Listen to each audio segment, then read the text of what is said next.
evening.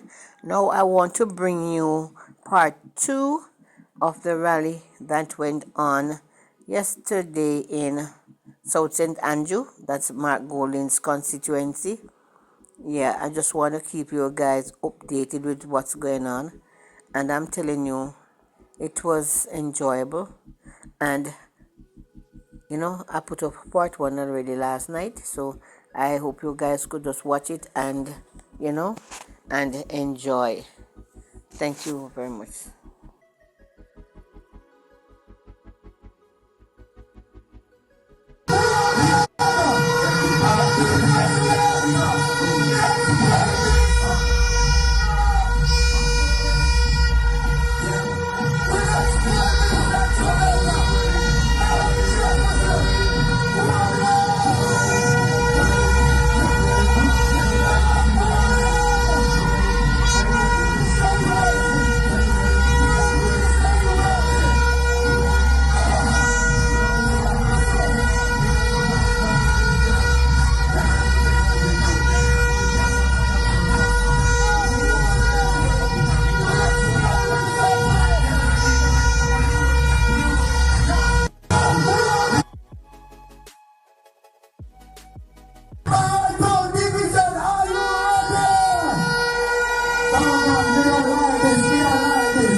We're at a crossroad where I know it is rough on you. I know it is rough on supporters. I know it is rough on our footballers. But I ask you to pull this way. I ask you to keep the ball inside.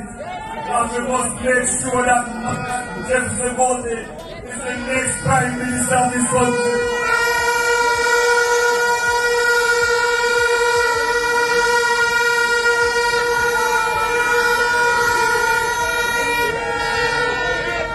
I see them around Pando and talk about morals, and talk about values.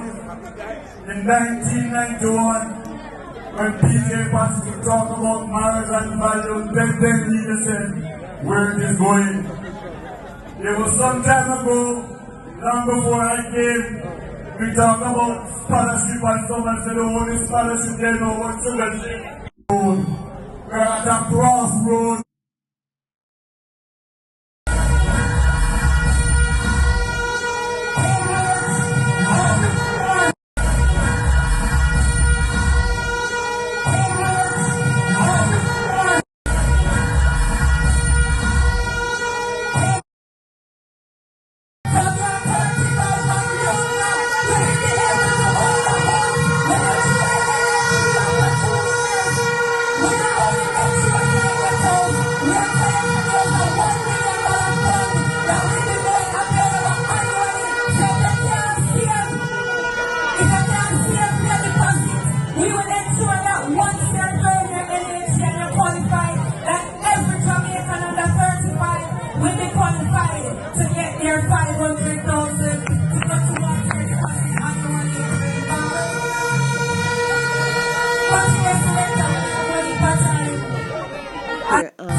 Damian Crawford, the math teacher, teaching stoppa Vaz how to do maths.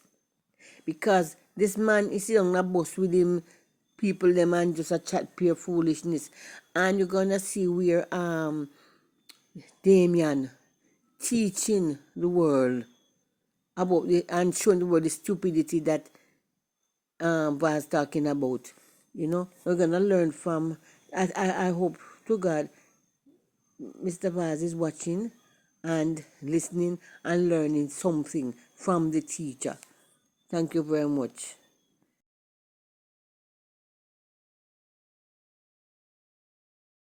Thursday, the spokesperson on education come out publicly and say that the school bus system that I'm putting in on behalf of this government can't work. Today, I'm making a mathematical calculation to prove to stoppa Vaz that it is impossible for a school bus program to work. Let us start with his assumptions that I saw him in a video with no less than the Minister of Finance and the Minister of Education. This school bus system, 100 routes, 258 schools, 328,000 students in the first phase. Within 2 years, we will be able to cover the 850 schools. 650,000 students will be able to go to school every morning. He suggested that there is 100 buses in phase 1. Actually 110, but 10 is held in reserve to replace the ones that might be down, etc. So at any given point, 100 buses will be in rotation. He also said that those 100 buses will carry 328,000 students. Now let's do the bus breakdown to find what is the average seat capacity of the buses. The average seat capacity of the buses is 48 students. This is done by doing a weighted average. So the students must be moved within a finite time span to get to school on time, 6 to 8 a.m. The most trips these buses can therefore take is 2 trips. And there is 1 per route. It will mean, therefore, that the total amount is equal to 48 times 100, which is equal to 4,800 students per trip. Might take 2 trips, the bus can make 2 trips, which will give us 9,600 students at maximum capacity.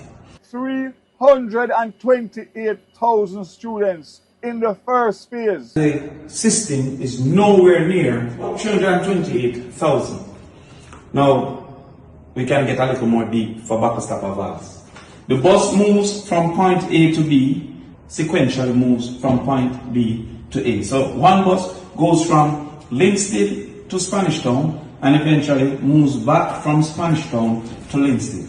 This assumption is suggesting that the bus goes from Linstead to Spanish Town, come back with nobody and go back from Linstead to Spanish Town.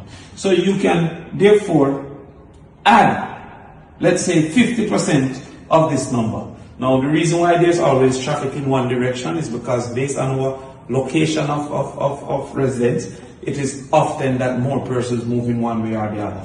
So we can add another 4,500, 4,800 here to say it is going in the other direction. If you want to be kind to stoppa Vaz, you can add the full 100%, and therefore the full 100% would be about 18,000, 19,200. If you add 15%, it would be about 14,000.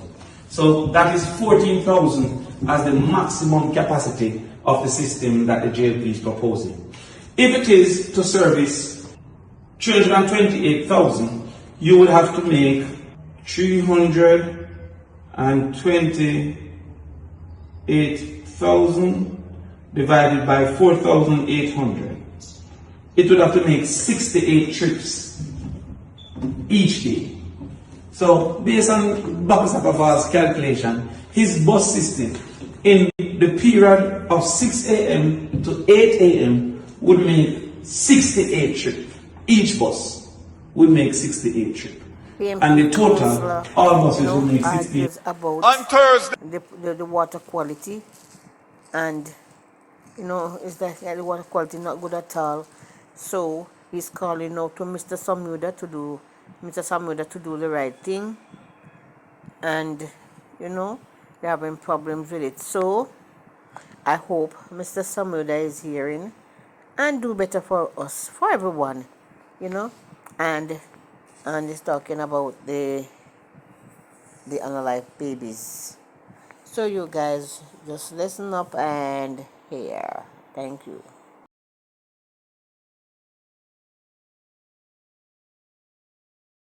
You saw some months ago when we had the issues with the water, and first Labour rights come out and say that this lie we were telling. And the same Ministry of Health have to come back afterwards and admit that there were issues with the water, that they found E. coli in a lot of the water samples. Since then, you have a minister who decided that he believes he owns National Water Commission and has instructed them not to share water reports with the KSAMC or any other municipalities on the island.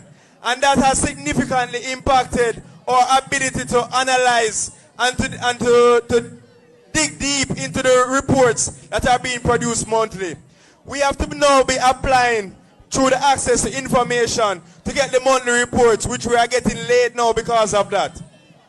So we don't know what is happening now in terms of the quality of water in sections of Kingston and St. Andrew. And that is a very irresponsible move by Minister Samuda for instructing NWC to do that. And we are once again telling NWC that we have not forgotten about you, and you need to do the responsible thing and to come and meet with us and to come back and to resume sharing the monthly report in a timely manner. And we don't only want the report to be published. You need to present yourself to the Public Health and Sanitation Committee so that the various organizations that have responsibility for health can get to ask the relevant questions and dig deeper into the results that are presented to them.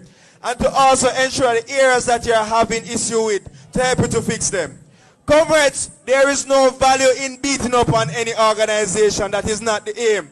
The aim is to ensure that we have safe water for everybody in Kingston and St. Andrew. And we are not going to stop until we have that done. And I want to tell NWC, if you decide you're not going to do it now, when the PNP forms government, you are going to have to do it, so might as well you come now, because that is going to happen. I also want to publicly give my condolences to all the family members who are affected by the babies who were lost recently at the Victoria Jubilee Hospital. And, special condolences to their mothers and their fathers especially. But comrades, there is one thing I don't want to be lost in all of what is happening with the loss of the babies. Is that when this happened about 2 years ago, PAHO came to Jamaica and they did their investigations. And this health minister hid sections of that report from us. So there are sections of the PAHO report that will tell us how to properly address that situation that we still don't know anything about, because he took it upon himself not to share it, not to share the full report with all of us on the island. And I want you to remember that, comrades. I want Jamaica to remember that. And I want the media houses to remember that we still have not received the full PAHO report, which is part of the reason why we are back here in this situation again. There are recommendations. The chief medical officer said that the preliminary report showed that it's not infection outbreak that caused it to the babies. However, the measures that they are putting in place now to fix the problem are infection control measures, because she's saying that they are going to assign extra staff, which was one of the recommendations, the PAHO report, to prevent infection. And they're saying that they are going to also ensure that they improve the amount of persons that they have, the ratio between babies, the spacing between the babies, so ensure they have sufficient space between them to prevent infection control. So how is it that you believe that it's not infection that is causing the problem? However, you are putting infection control measures that should have been implemented from a long time ago. You are just doing it now. So comrades, once again, I want to publicly call for the full release of that PAHO report that was done, because we need it so that we can go through it properly and ensure we implement all the recommendations that were there. Because we cannot keep going back over this again. Because, comrades, it's not easy for some people to have children. Some people try a whole heap of time before they finally get a chance to have a child. And when you take that away from them and their families, you are destroying an entire generation, you are destroying people's dreams and hopes, and it's not fair to us. And we have to ensure that this does not happen again. You saw some months ago when we had the issues with the water, and first Labour rights come out and say that this lie we were telling. And the same Ministry of Health have to come back after us and admit that they... Please like, share, and subscribe. Thank you.